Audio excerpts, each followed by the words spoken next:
आज है गुप्त नवरात्रि का तीसरा दिन, जब साधक काम, क्रोध और मोह को जीतने वाली महाशक्ति त्रिपुर सुंदरी की आराधना करते हैं। गुप्त नवरात्रि के तीसरे दिन 10 महाविद्याओं में तीसरी महाविद्या माँ त्रिपुर सुंदरी, जिन्हें षोडशी, ललिता, राजराजेश्वरी भी कहा जाता है। देवी का स्वरूप बहुत ही सुंदर है, जैसा कि नाम है त्रिपुर सुंदरी। देवी 16 वर्ष की दिव्य युवती स्वरूप में विराजमान है। लाल वस्त्र, स्वर्ण आभूषण, 4 भुजाएं, पास, अंकुश, धनुष और बाण, श्री चक्र के मध्य में विराजमान वे तीनों लोकों की सुंदरता और शक्ति का स्वरूप है।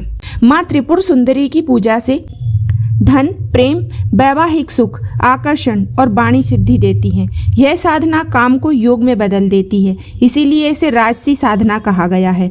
त्रिपुर सुंदरी का कुल देवी से भी संबंध है। यदि आपके कुल में ललिता, राजराजेश्वरी, अम्बा, श्री विद्या, श्री माता इन नामों से देवी पूजित हैं, तो यह आपकी कुल देवी साधना भी मानी जाती है।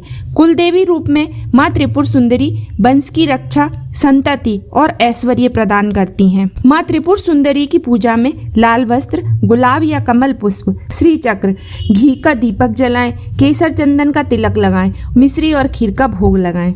माँ त्रिपुर सुंदरी का बीज मंत्र है ओम ऐम क्लीम शौः।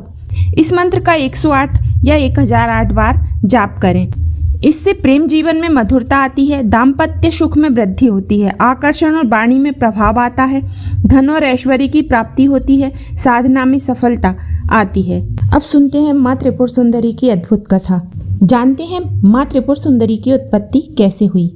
देवी भागवत पुराण के अनुसार सृष्टि के आरंभ में केवल परब्रह्म स्वरूपा आदि शक्ति ही थी, न कोई रूप, न नाम, न समय। आदि शक्ति ने स्वयं से कहा, मैं एक से अनेक बनूं, पर मेरी शक्ति असंतुलित न हो।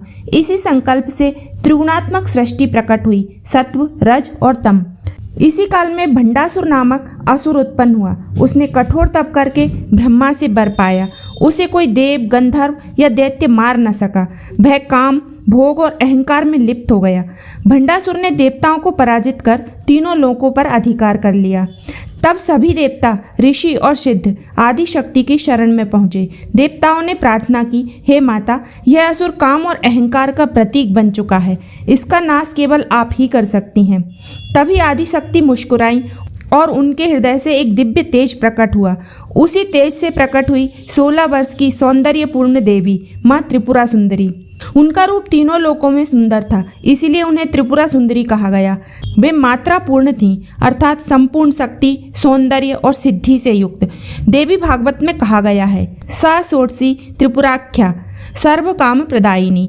यह षोडशी देवी सभी कामनाओं को पूर्ण करने वाली हैं। माँ त्रिपुरा सुंदरी के प्रकट होते ही उनके चरणों से श्री चक्र प्रकट हुआ। श्री चक्र सृष्टि का ही ज्यामितीय स्वरूप है। इसमें 9 आवरण, 43 त्रिकोण, केंद्र में बिंदु, स्वयं देवी। देवी ने श्री चक्र को अपना आसन बनाया। माँ त्रिपुरा सुंदरी ने श्री चक्र को ही रथ बनाया। ब्रह्मा सारथी, विष्णु चक्र, रुद्र धनुष, कामदेव बाण। उनकी सेना में 10 महाविद्याएं, मातृकाएं, योगिनियां। भंडासुर ने जब देवी को देखा तो उसने देवी के सौंदर्य को कामना समझ लिया।